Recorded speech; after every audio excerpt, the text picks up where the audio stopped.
How's everybody this morning? Are you ready? Good.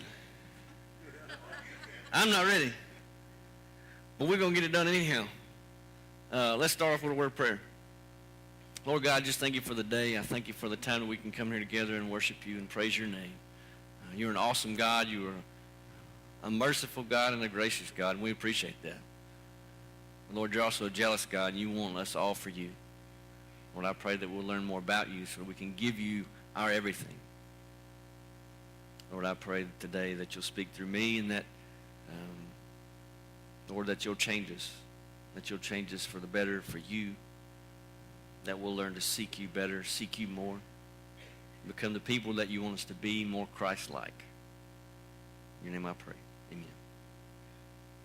So if you've been here the last couple of Sundays, we've been on Matthew chapter 7, verse 13 and 14 for the last few Sundays. So this is a series. Don't freak out if you hadn't been here.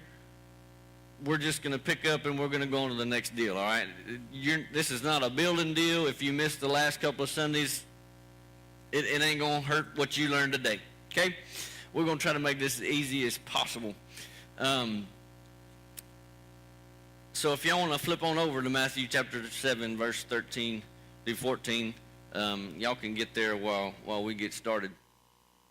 We're talking about the narrow gate and wide gate, and a couple of Sundays ago we talked about the narrow gate and how my vision of the narrow gate is kind of in the brush, kind of behind some trees and some brush, and you can't really see it. It's hard to see. It's hard to find.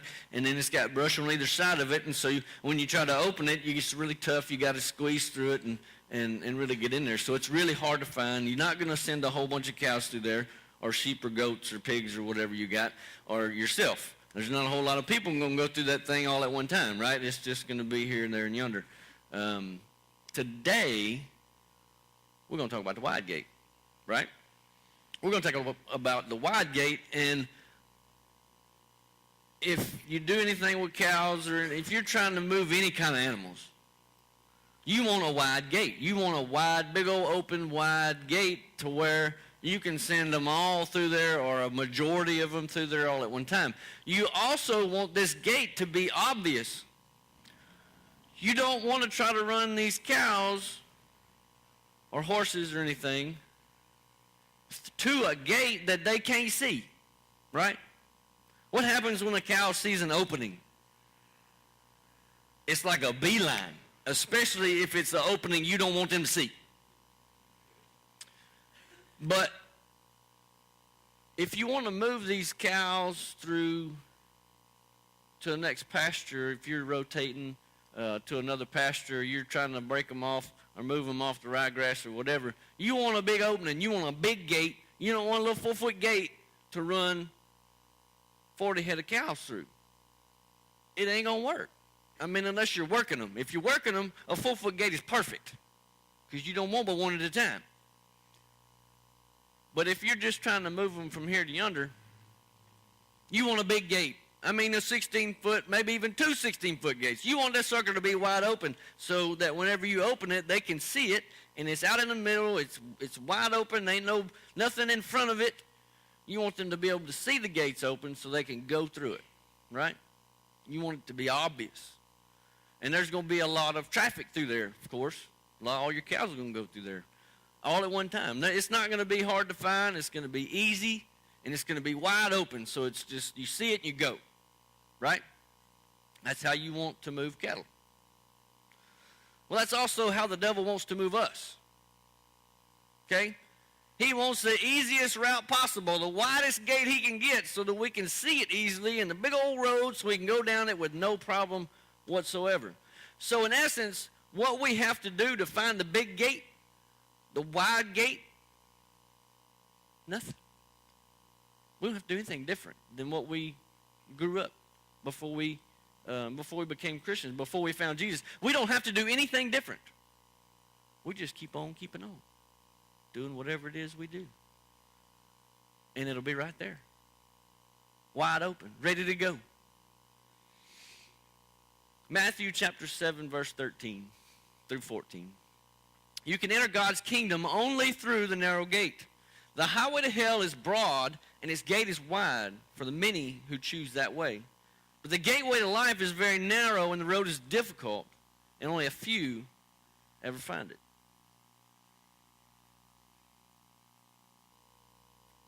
So the highway to destruction is easy. It's easy. You don't have to change anything that you normally do in your life before you meet Christ. Man, how easy is that? I mean, come on. Just think about cows. They don't have to think about it. They see a big wide gate open and there's grass on the other side. That's an easy decision to make. Hey, look, I'm going to go over there. Except when you want them to go over there. When you want them to go over there, they're going to run around and they're not going to go. It's like kids, like herding kids, a pile of them. You want them to do something, they're not going to do it, right? Well, but it's easy. You want it to be as easy a choice as possible for your cows. The devil wants us to have the easiest choice possible, to do the wrong thing, to do the easy thing. The easy thing is just to keep on keeping on, doing whatever the heck you want to do, and not doing anything for God. Because if you're not doing anything for God, then the devil's winning, right? He's got it made in shade. He ain't got to work on you. It's great. There's 3 ways to get down this road, and that's what we're going to talk about today. Listening to false teaching that's not biblical without checking on it, all right? If you hear it, it's all right to hear it, but you got to check on it. You got to make sure it's in the Word. You got to make sure it's in the Bible and that it's truth, okay? The other thing is do whatever the heck you want, all right? That's number 2. And number 3 is follow the crowd. Cows are really good at following the crowd. If you've got one bad cow that will just peel off when you're trying to herd them up, the rest of them are going to go whoosh, and they're going to follow that cow. They're just following the crowd. They don't know where they're supposed to go. They don't care. They're just following the crowd. Before we get too far into this last week, me and Tara was out fixing fence on a little place, and it came to my attention. If you've ever fixed fence with your significant other, you realize that lots of things come to your attention. It came to my attention that every time we got to a spot and we fixed fence, well, not every time, but most times, after we were done fixing the spot, I was on the wrong side of the fence. How does that happen? Almost every time. I was on the wrong side. We had fixed the fence, but we got that dude tight and snug and got all the clips on the T-post and got it nailed up to the tree. And I mean, it was just beautiful. Tight. Boy, it was hard to get through. The cows definitely couldn't get through it. But I was on the wrong side. I don't really understand how I do that or what makes that, I don't know, an issue for me, but for somehow I end up on the wrong side of the fence. It's easy for us to end up on the wrong side of the fence, all right? We go through the gate, the wide gate. It's easy for us to get on the wrong side of the fence because we don't have to do anything special. We don't have to do anything hard, okay? It's easy to get on the wrong side of the fence whenever the fence is down, right? It's easy to get over there. You just step over and you're there. Sometimes you ain't got to step over. You just walk through. But after you get it fixed and it's all up and where it should be, it'll take you, especially if it's that good barbed wire, you might have a few holes in you by the time you get back across there, or in your pants, or in your shirt. I know I got a few shirts that are ripped up now because of that. But it's hard to get back across, get on the right side of the fence. It's easy when the fence is down and go on the wrong side of the fence, and you end up over there. You fix the fence, and you end up over there, but it's hard to get back across for some reason.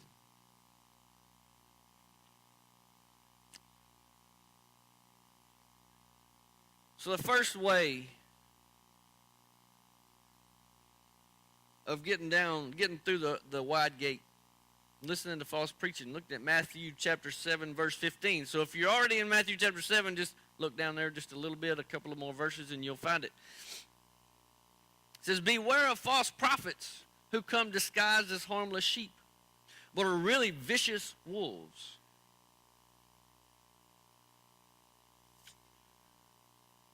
If you listen to these guys, they may sound like they know what they're talking about, but they're going to lead you down the wrong road. They're going to send you through the wide gate, not the narrow one. They're going to say, oh, yeah, it's all right. Just do what you feel like and make sure you're happy and all that stuff. The other thing I thought about is misery loves company.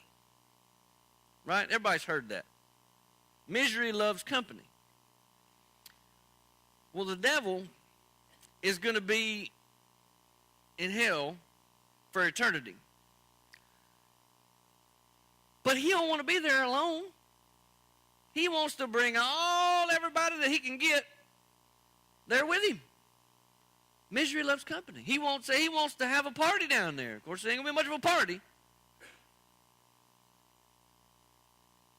But he wants some friends to share it with.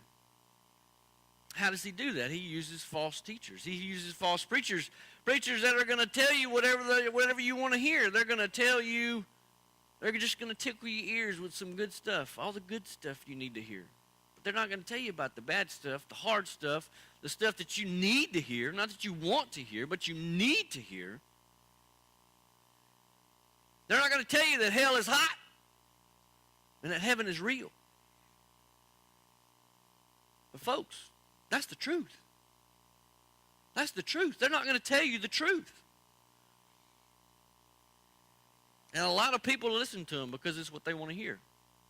They want their ears tickled. They want to feel ooey gooey inside whenever they leave here.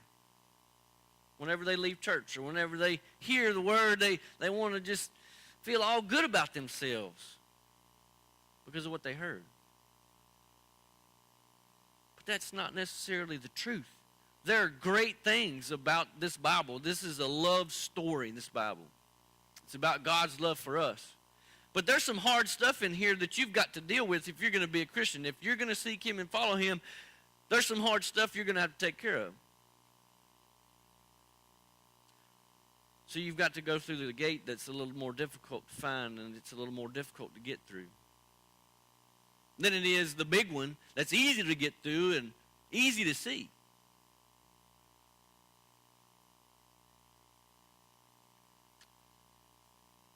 The second point,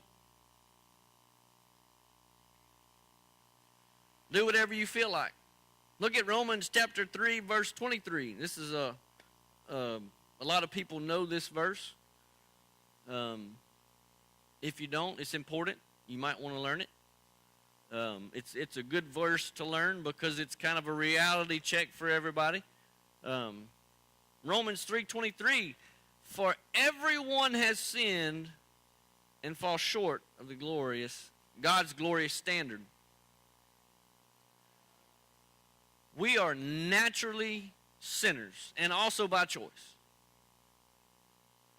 All right? There's nothing you can do about it. We're that way from the get-go, okay? And it's easy for us to do just what makes us happy.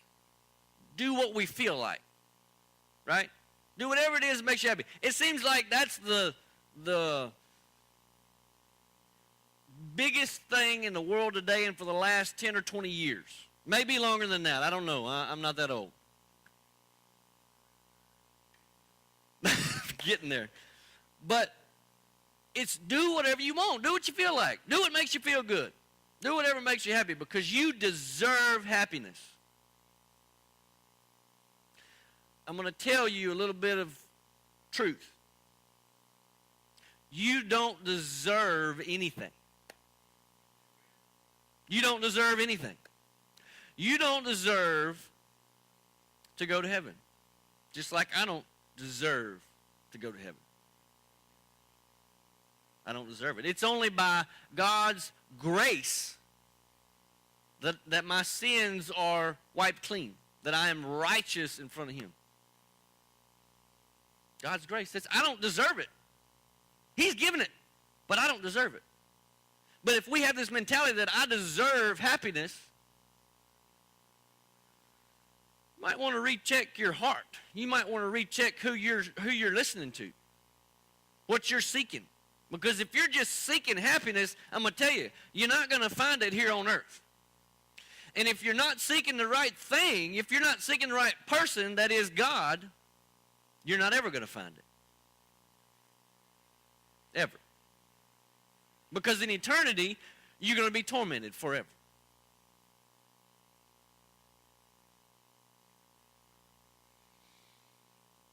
The media, everybody that's important in the world, wants us to think that that's what we need. We need to be happy. We need to make more money so that we can buy more junk, so that we can stack it up at our house and make it feel like we got everything.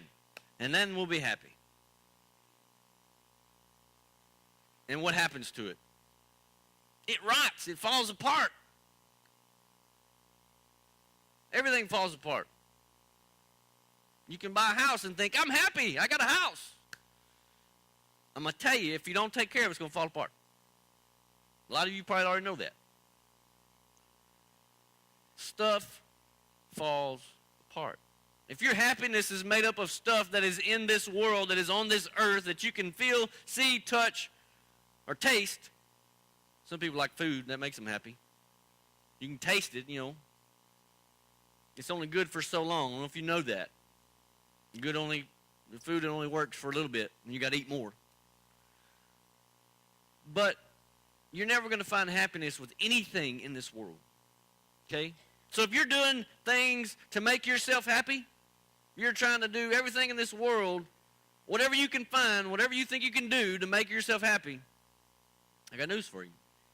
You're never going to find it. You're never going to find it. You've got to be seeking God. You've got to know Jesus Christ. You've got to know where you're going when you die. And then and only then will you find the happiness, and it may not be in this world. You may not be what you think is going to be happy. All right? You may not find the bliss of this life. Okay? But when you die, you will be eternally happy. Eternally. Now understand what eternally means. I'm going to break this down for you, okay? We live, what's the average age? 80, 75, 80, something like that. I know there's lots of people older than that, but average age of a human is about that long. I wish I had a rope up here, but I should have brought one.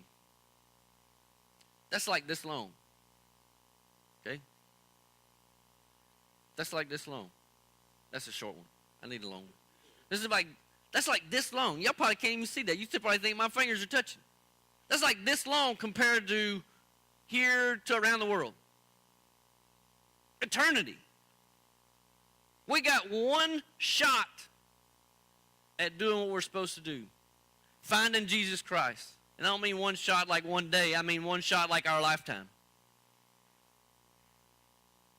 And to seek Him and follow Him and do what He says we need to do. Following His will.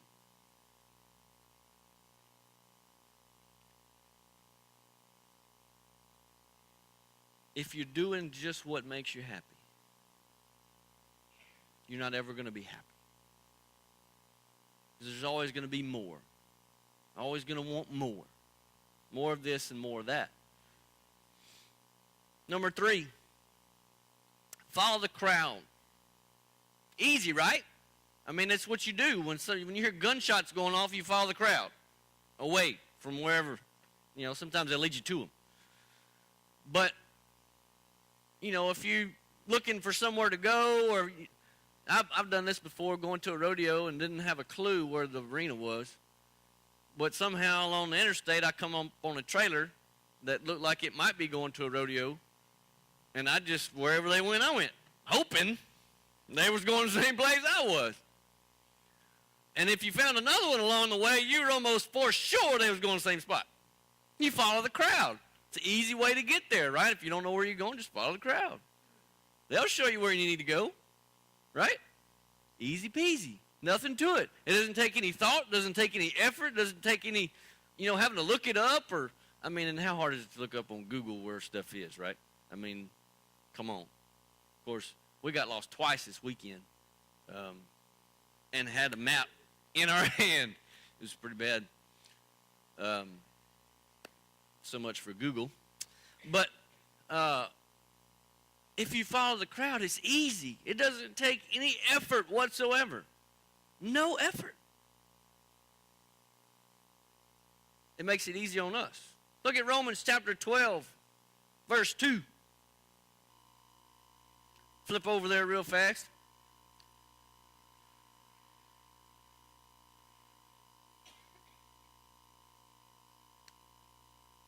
It says, don't copy the behavior and customs of this world, but let God transform you into a new person by changing the way you think. Then you will learn to know God's will for you, which is good and pleasing and perfect. It kind of hurts a little bit.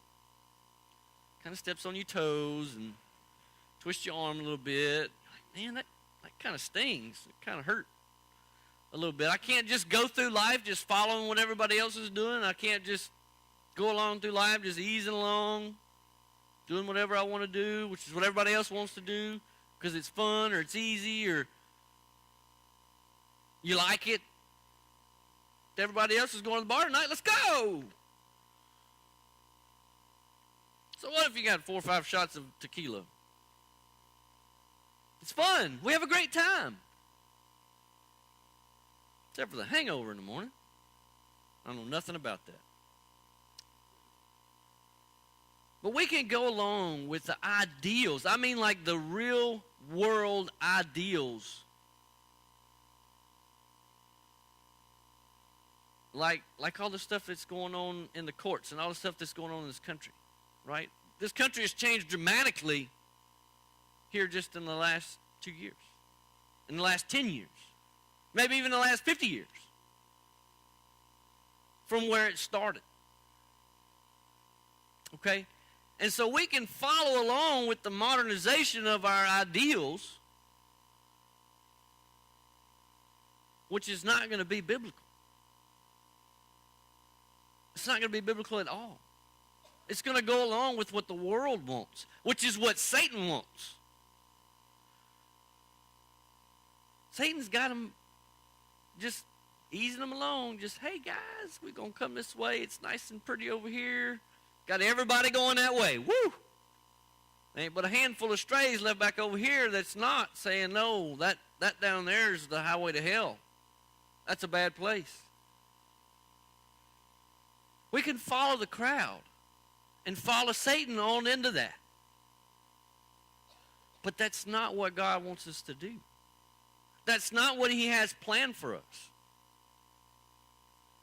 If we allow ourselves to be given up to God and transformed by him and by the truth of the Bible, then we can learn what his will is for our life. If not, you can follow the crowd and go where the heck they go.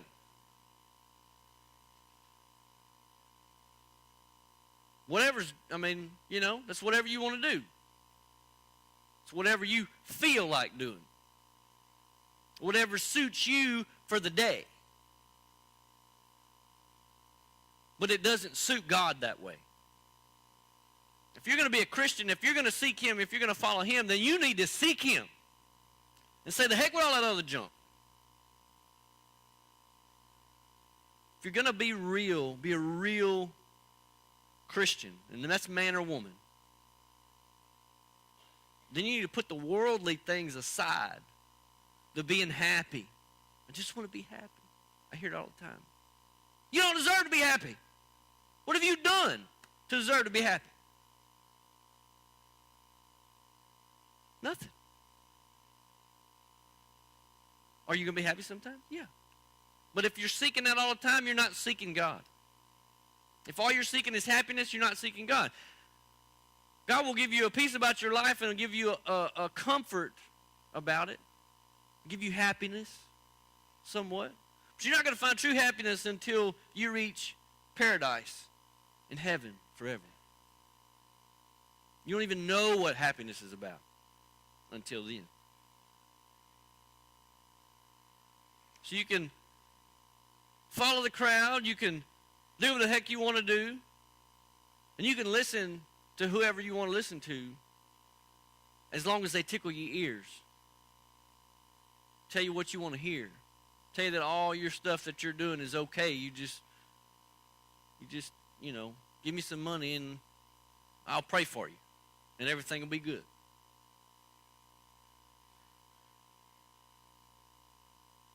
It don't work that way.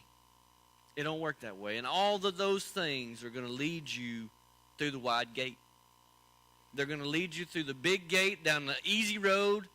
Everything's going to be easy and peasy. Nothing to it. Life is going to be grand. You don't have to work. It's not going to be hard. It's not going to be difficult. You're not going to be persecuted because of it. But that highway, that wide road, that big gate leads to eternity, a long time of torment, of agony, of pain. But if you seek out the narrow gate, the one that's hidden, the one that you can only find when people tell you about it, and squeeze through there the best you can, and seek Him, seek God through Jesus Christ, then you find eternal happiness with no pain and no tears, and I think a lot of roping.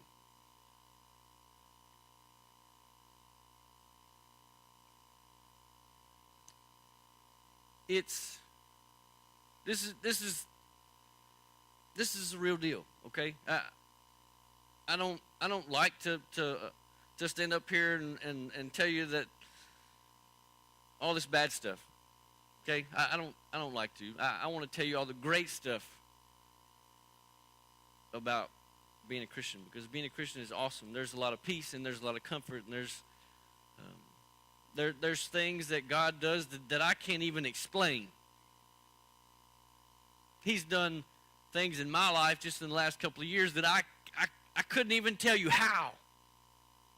I don't know. There's no way to explain it. But it's because I'm seeking Him. It's because I'm seeking out His will for my life. It's because I'm doing what He wants me to do. And do I do it all the time? No, I screw it up royally, I'm telling you. But by golly, I try every day to get up and seek His will for my life every single day. And that involves a good prayer life. It also involves talking to Him and listening to Him by reading His Word. Those two things are the most important things that you can do to get to know Him. Can you get to know anybody if you don't talk to them? No. It's not going to happen. You can't just look at somebody and telepathically know them. Right? You can't just look at somebody and, I know them. No, you see them. You don't know them. How are you going to get to know God if you don't talk to Him, if you don't listen to Him when He talks to you? Get in His Word. Pray. Ask Him for guidance. Ask Him for knowledge. Ask Him to show you things that you read in His Word. That's how you get to know Him. That's going through the narrow gate. That's going down the little road. It's tough. I would like to tell you that this road is easy and there's nothing to it, and you just get to know Jesus and then bam, you're in. It's not. It's not easy.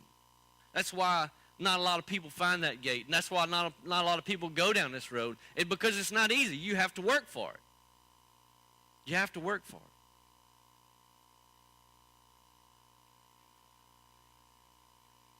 If you're here this morning and if you've never made your own personal, on your own decision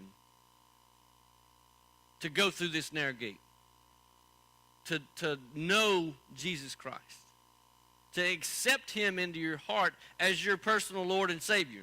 I know that's kind of churchy sounding, but that's what it is. Let him have your life. Give up your entire life to him. If you haven't done that, you could do that this morning. Let me explain to you really quick about it. God created us. We messed it up. Well, Eve messed it up. I'm going to blame that on the women. Adam didn't do much better. Adam, it's all your fault. He messed it up for everybody. They messed it up for everybody. So now there's sin in the world. And that separated them from God, just like it does us from God.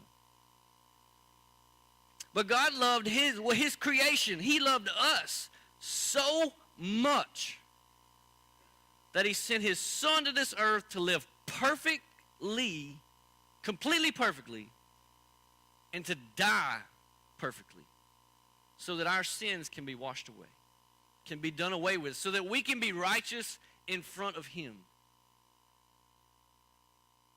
But we have to believe in him.